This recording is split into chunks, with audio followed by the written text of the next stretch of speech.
हरे कृष्णा। राधे राधे दोस्तों, कैसे हैं आप सभी लोग। आशा करती हूँ कि आप सारे फ्रेंड्स बहुत ही ज़्यादा अच्छे होंगे। मैं भी बिल्कुल ठीक हूँ और आप सभी मित्रों का मेरे चैनल इंडियन लॉगिस्टिका में बहुत बहुत स्वागत है। सो फ्रेंड्स, हम आज सुनेंगे कार्तिक मास से महात्म्य कथा अध्याय 15 और 16, जिसमें कि गणेश जी, कार्तिकेय और नंदी का जालंधर से युद्ध है और साथ में जालंधर का शिवगणों पर आक्रमण है। तो चलिए कथा प्रारंभ करते हैं। सबसे पहले थोड़े से पुष्प लेंगे, अक्षत लेंगे, तिल, और हम करेंगे सबसे पहले श्री गणेश जी को ध्यान में। ओम श्री गणेशाय नमो नमः। श्री हरि जी के चरण में वंदन करेंगे। ओम नमो भगवते वासुदेवाय नमो नमः। चलिए कथा प्रारंभ करते हैं। नारद जी बोले, हे महाराज, अब वे दैत्य नंदीश्वर गणेश जी और स्वामी कार्तिकेय इत्यादि को देखकर द्वंद्व युद्ध के लिए दौड़े। कालनेमि ने नंदी से शुंभ, गणेश से और निशुंभ स्वामी कार्तिकेय के पास कवच धारण करके युद्ध के लिए शीघ्र आ गए। निशुंभ ने स्वामी कार्तिकेय के मोर को हृदय में 5 बाण मारे। वह मूर्छित होकर भूमि पर गिर पड़ा।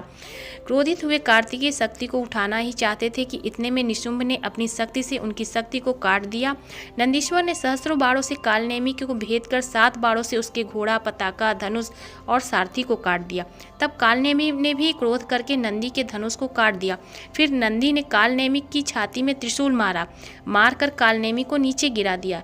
पश्चात शुंभ और अपने रथ पर और गणेश जी अपने मूषक पर बैठकर दोनों आपस में बाणों की वर्षा करते हुए लड़ने लगे। तब गणेश जी ने एक बाण शुंभ के हृदय में मारा और 3 बाण उसके सारथी के हृदय में मारकर उसे पृथ्वी पर गिरा दिया। फिर शुंभ भी कुपित होकर मूषक और गणेश जी के ऊपर 3 बाण मारकर मेघ की तरह गरजने लगा। बाणों से घायल मूषक जब नहीं चल सका तब गणेश जी पैदल ही युद्ध करने लगे। गणेश जी ने फरसा मारकर शुंभ को पृथ्वी पर गिरा दिया और फिर मूषक पर सवार हो गए। पश्चात कालनेमि ने भी और निशुंभ दोनों मिलकर बाणों से गणेश जी को मारने लगे। उस समय ऐसा लगता था मानो कोई मनुष्य अंकुश ही हाथी को मार रहा हो। तब महाबली वीरभद्र गणेश जी को पीड़ित देखकर करोड़ों भूतों तथा कुष्ठमांड, भैरव, बैताल, योगिनीगण और पिशाच आदि के सहित दौड़कर आए। उनकी गर्जना से पृथ्वी कांपने लगी। इस प्रकार से यहाँ हमारा 15 अध्याय पूर्ण होता है। चलिए अब 16वें अध्याय की तरफ चलते हैं।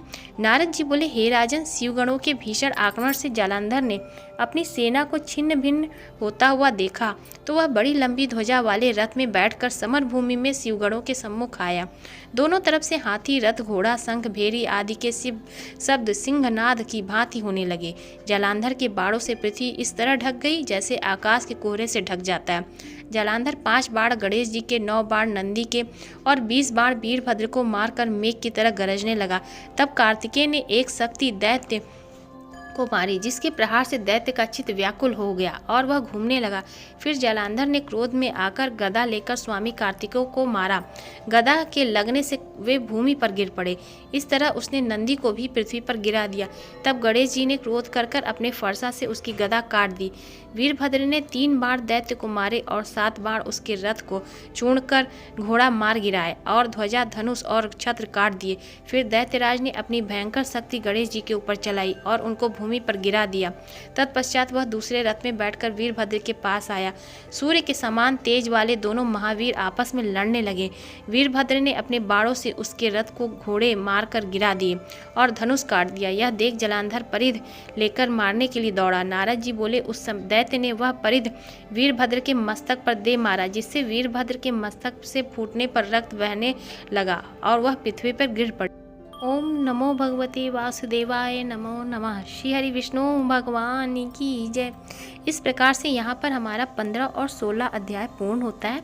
तत्पश्चात अब मैं मिलूंगी आप सभी को 17वें अध्याय के साथ। तब तक के लिए हरे कृष्णा, राधे राधे, जय श्री राधे।